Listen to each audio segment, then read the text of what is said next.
Hello and welcome to Brocky Mountain Movies. I'm your host, Rocky Mountain Brock, and today we talk about Eternals. This movie got a lot of backlash when it first came out, and a lot of people felt like people were bombing it with negative reviews simply to lower it, because who knows why anyone does anything. But a lot of people said it was good, not great. So I went in thinking, let's just give it its fair shake. And I gotta say, it is not very good. In fact, it's pretty bad.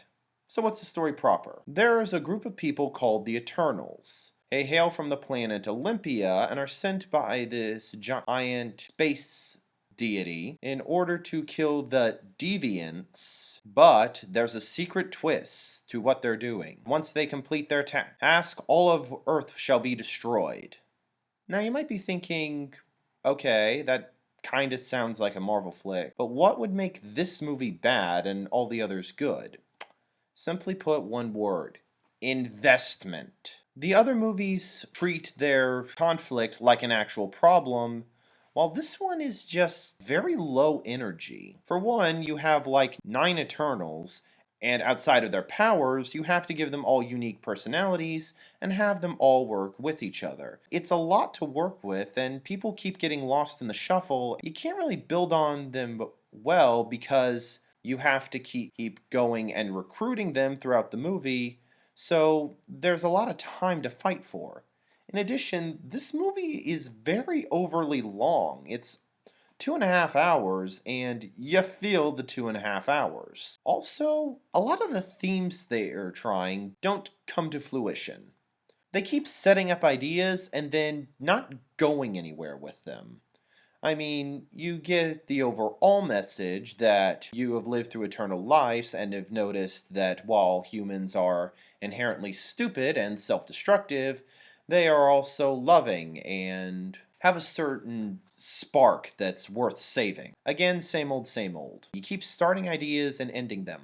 One of them has this madness she keeps going to where she keeps trying to attack the others. There's a love triangle. There's one that wants to progress humanity forward, but he has to dial things back and making sure they evolve on their own time. There's all these ideas, and you're not really doing anything with them.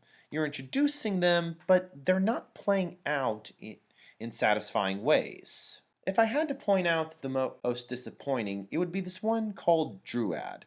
There are like 9 Eternals, and each of them have weird names, and they're about as memorable as the Warriors 3. And the constant joke being that you don't know any of their actual names. This is about the same way. But there's this one called Druid. His power is controlling people's minds. Now, throughout the movie, you see how he uses this to break up conflicts. Problem is, he's not allowed to break up conflicts. But after the deviants are killed, he takes a group of humans away and keeps them away from everything. The idea is he's trying to save them from themselves.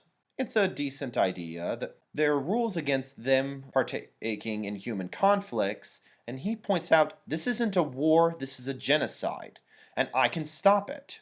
Why shouldn't I? And this also builds up to what the worst part of the movie is. That with Druid, they're trying to delay the apocalypse.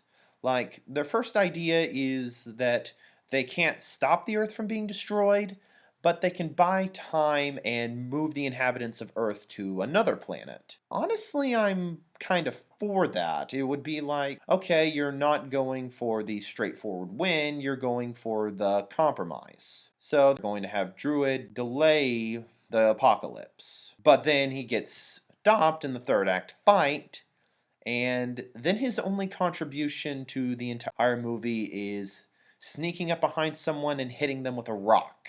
The most basic thing you could do. Just sneak up, hit him in the back of the head with a rock.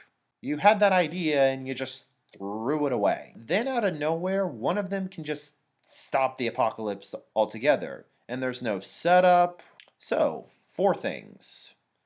You can't have any good character development. The plot resolves itself way too good. Nobody seems really invested in what's going on, and characters make choices that simply don't make sense, especially in the end. If I had to point out any redeeming qualities, it would be in the last third act. Now, everyone knows Marvel third act is where there's a giant CGI fight, and that's exactly what you get. Oh, and if I didn't mention the villain yet, it's because the villain's forgettable. So, final score for the Eternals. I'm honestly gonna have to give it a 2.4, and thumbs down, guys. I'm sorry. I'm interested what the Cursed Sword does, though. I'm Rocky Mountain Brock, and God bless.